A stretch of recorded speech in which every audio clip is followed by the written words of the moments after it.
Just ask.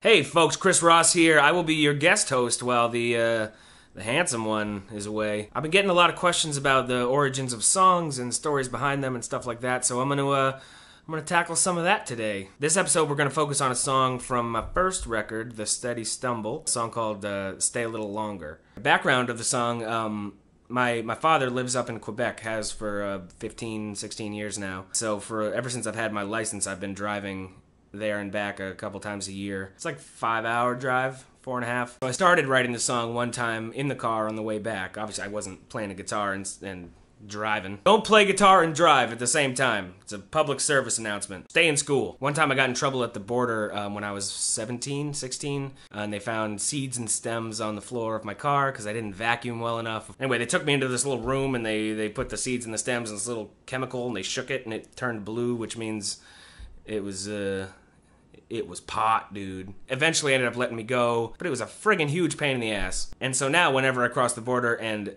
don't get into trouble, I feel good. I was still kind of that young kid when I started that first verse. Even though I didn't finish it till years later, I felt like I should leave it in there, you know? Because if the song is going to kind of span my life, then it should include the young and immature me, right? Look forward to having a puff.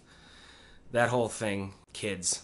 And what I used to do, again, back in my younger, immature days, not now, I would never do this now. And what I would do is I would stop maybe 10 or 15 miles before I got to the border, while still in Maine, and I would take a couple of joints and I would put them in a Gatorade bottle and I would go hide it under like a tree that I thought I would recognize again. And then I would get back in the car and I would set my odometer. When I came back and crossed the border again, I would set my odometer back to 0, remember what that number was, and stop on the side of the road, find that tree, and get my weed. That was a thing I did.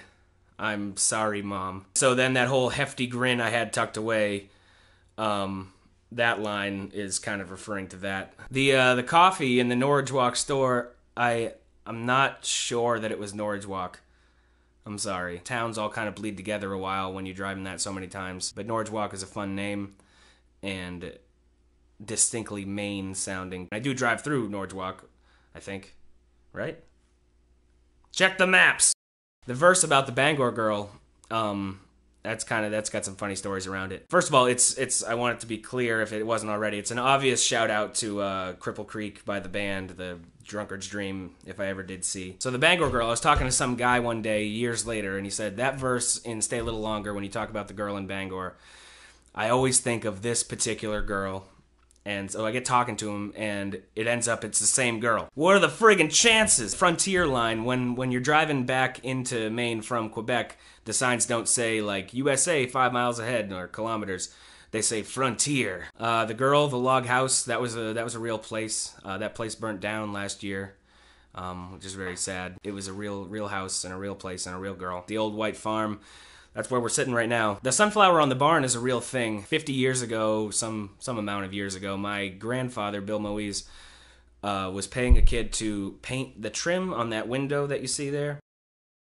The kid spilled a bucket of paint down the side of the barn and it left a big streak. Instead of getting mad at the kid, my grandfather said, well, I guess we better turn it into a flower. So that streak became the stem, and then they painted the flower around the outside of it. That flower is still there. It's very faded. For me, it's always been imagery beyond art, been home. When I was growing up, this house was my grandmother's house, and my grandmother was a brilliant genius doctor, daughter of Wilhelm Reich, a very famous psychoanalyst.